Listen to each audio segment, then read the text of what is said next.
மனித வரலாற்றுக்கே மறக்க முடியாத ஒரு வரலாறுனா அது வேர்ல்ட் வார் 1 தான். லட்சக்கணக்கில் சோல்ஜர்ஸ் கொத்து கொத்தா இருந்தாங்க அந்த டைம்ல. எத்தனையோ வருஷமா ஆண்ட ஒரு எம்பையர் பார்த்தீங்கன்னா ஒரே நைட்ல கொலாப்ஸ் ஆகுனுச்சு. அப்படி அழிஞ்சதுல ஒரு பவர்ஃபுல்லான கண்ட்ரி தான் ஜெர்மனி. அவ்வளோ இழப்புகளை தாண்டி எப்படியாவது எதிரிகளுக்கு பதிலடி கொடுக்கணும்னு நினைச்சாங்க.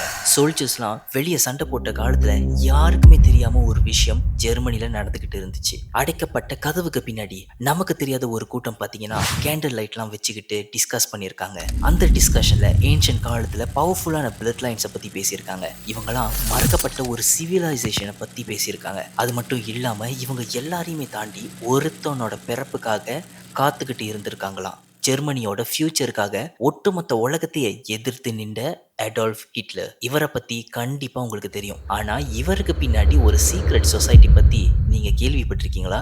அதுதான் தூலே சொல்லப்படுற ஒரு சீக்ரெட் சொசைட்டி. இதை பத்தி தான் இன்னைக்கு நம்ம வீடியோல பார்க்க போறோம். வாங்க வீடியோக்குள்ள போவோம்.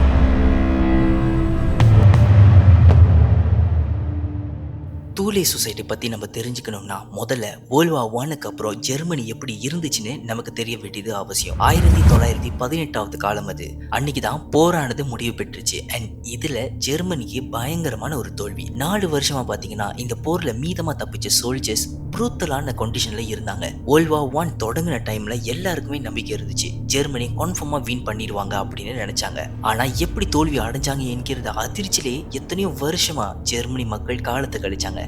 இதுக்கு பின்னாடி ஒரு துரோகம் இருக்குன்னு நினைச்சாங்க மக்கள் எல்லாருமே.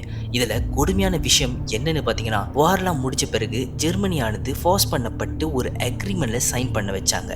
அந்த ஒரு அக்ரிமெண்ட் தான் ட்ரெட்டி ஆஃப் வெர்சைல்ஸ் அப்படின்னு சொல்லப்படுற ஒரு அக்ரிமெண்ட். இந்த ஒரு அக்ரிமெண்ட்ல பாத்தீங்கன்னா ஜெர்மனி தான் இந்த முதல் உலக போர் நடந்ததுக்கு காரணம்னு சொன்னாங்க. அதனால அவங்க தான் எனிமி கண்ட்ரிக்கு நேர்ந்த இழப்புகளை ஈடுகட்டணுமா. இதனால பெருத்த நஷ்டத்துக்கு தள்ளப்பட்டுச்சு ஜெர்மனி கண்ட்ரி. போர்கள்ல சோல்ஜர்ஸ் இழந்ததை தாண்டி மக்களும் பசியில வாடி இறந்து போன நிலைமை வந்துச்சு ஜெர்மனிக்கு.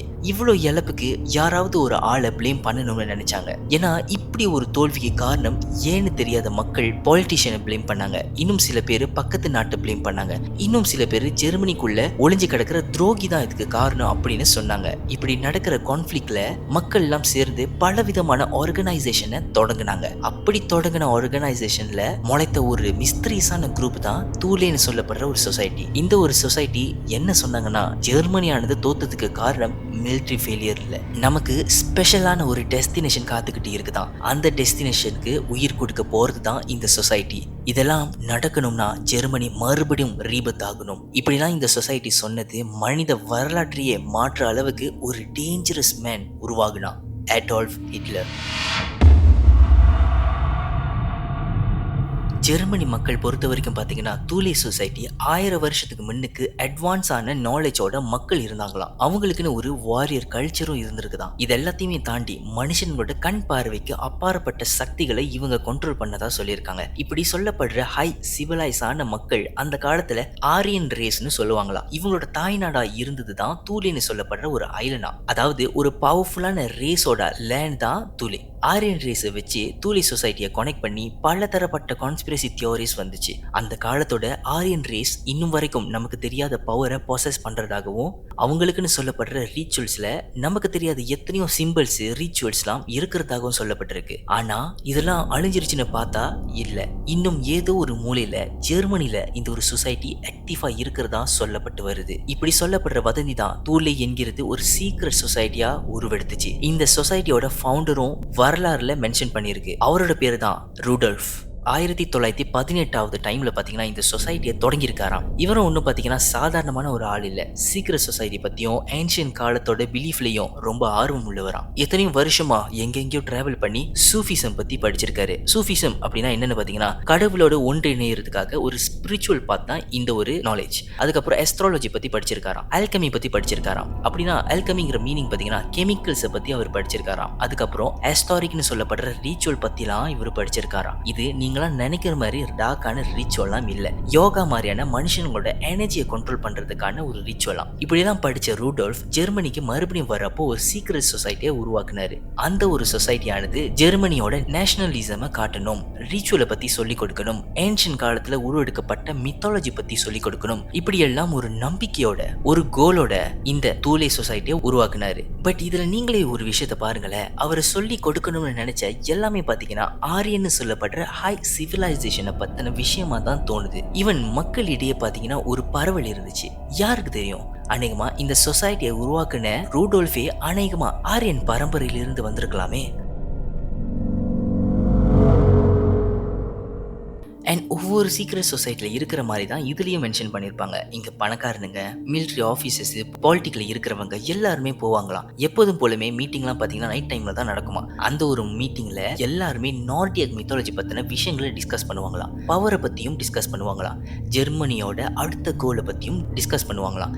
இது எல்லாத்தையுமே தாண்டி அங்கே ரிச்சுவலிஸ்டிக் செரமனிஸ் நடக்குமா. அண்ட் அந்த ஒரு செரமனியில் அவங்களோட முன்னோர்களோட ஆவியை எழுப்பி அது கூட பேசுவாங்களாம். இந்த சொசைட்டியை பற்றி ரிசர்ச் பண்ண ஆட்கள்லாம் என்ன சொல்லியிருக்காங்கன்னா, தூலை சொசைட்டி பண்ற ரிச்சுவல் மீட்டிங் எல்லாமே ஒரு மிஸ்ட்ரீஸான பவர் சோர்ஸ்க்காக தான் இவங்க பண்றாங்களாம். அண்ட் மற்ற சொசைட்டியாச்சும் எங்கெங்க நடக்கும், என்னென்ன பண்ணுவாங்கன்னு கொஞ்சம் விஷயமாச்சும் நமக்கு தெரியும். ஆனா இந்த சொசைட்டில நடக்கிற விஷயங்களை பத்தி நமக்கு தெரிஞ்சது நாட் ஈவன் 5%.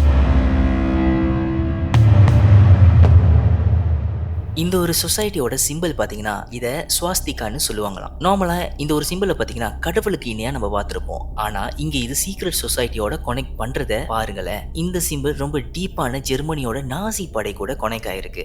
அண்ட் ஈவன் நாசி படைகளுக்கு முன்னுக்குள்ள இருந்து இந்த சிம்பிள் தான் ஆரியன் இனத்தோட பவர், அவங்களோட காஸ்மிக் எனர்ஜி அப்படின்னு சொல்லியிருக்காங்க. அண்ட் இந்த ஒரு சிம்பிளுக்கான அர்த்தம் என்னதுன்னு கூட ஹிஸ்டரியன்ஸ் ஒரு யூகமாக ப்ரிடிக்ட் பண்ணியிருக்காங்க. இதுக்குள்ள நமக்கு தெரியாத மறைக்கப்பட்ட ஒரு ஸ்பிரிச்சுவல் பவர் இருக்குதான். அந்த ஒரு பவர் ரியாலிட்டியை சேஞ்ச் பண்ண முடியுமா? அதாவது தானோஸ் யூஸ் பண்ற ரியாலிட்டி ஸ்டோன் மாதிரின்னு கூட நம்ம சொல்லலாம். சரி, எப்படி இந்த சொசைட்டி ஹிட்லர் கூட கனெக்ட் ஆயிருக்கு அப்படின்னு பார்ப்போமே. தூலை சொசைட்டி ஆனது ஸ்டார்டிங்ல ஜெர்மனில ஒரு பொலிட்டிக்கல் குரூப் உருவாக்குறதுக்கு கீ ரோலா அமைஞ்சிருந்துச்சு. இந்த ஒரு பார்ட்டி தான் அதுக்கப்புறம் நாசி பார்ட்டியா மாறுனுச்சு. அந்த நாசி பார்ட்டியில இருக்கிற எத்தனையோ பேர் மறைமுகமா தூலை சொசைட்டில சம்பந்தப்பட்டிருக்காங்க. அதுல ஒருத்தர் தான் ஆந்தாக்ஸ்னு சொல்லப்படுற ஒரு நபர். இவர் தான் ஃபர்ஸ்ட் நாசி பார்ட்டியோட லீடர். 1919 வருஷத்துல ஒரு யங்கான ஆளு ஆந்தோஸோட மீட்டிங்கு அட்டென்ட் பண்ணிருக்காரு. சாதாரணமான ஆர்டிஸ்ட், ஒரு பவரும் இல்லாத ஒரு சாதாரணமான ஒரு சோல்ஜர் தான். ஆனா ஜெர்மனி வேர்ல்ட் வார் 1 காலம் அப்போ தோத்ததுல பயங்கரமான கோபத்தோட வந்த அந்த ஒரு மனுஷன் அவர் தான் அடால்ஃப் ஹிட்லர்.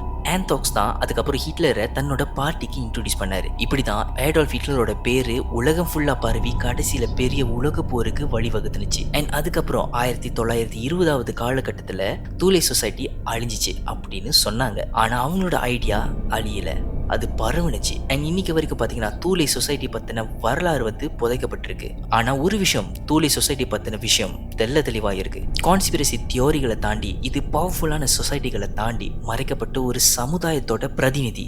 அதுவும் சாதாரணமான ஒரு சமுதாயம் இல்ல, தி மோஸ்ட் பவர்ஃபுல் நாலேஜ் கொண்டுள்ள ஆட்கள், அதுதான் ஆரியன். மனித இனத்தை பொறுத்த வரைக்கும் சில விஷயங்களானது நமக்கு மிஸ்டரியா இருக்கிற வரைக்கும் தான் அது நல்லது. ஒருவேளை நிறைய உண்மைகள் தெரிய வந்துச்சுன்னா அது மனித இனத்துக்கு ஒரு பெரிய ஆபத்தா கூட முடியும்.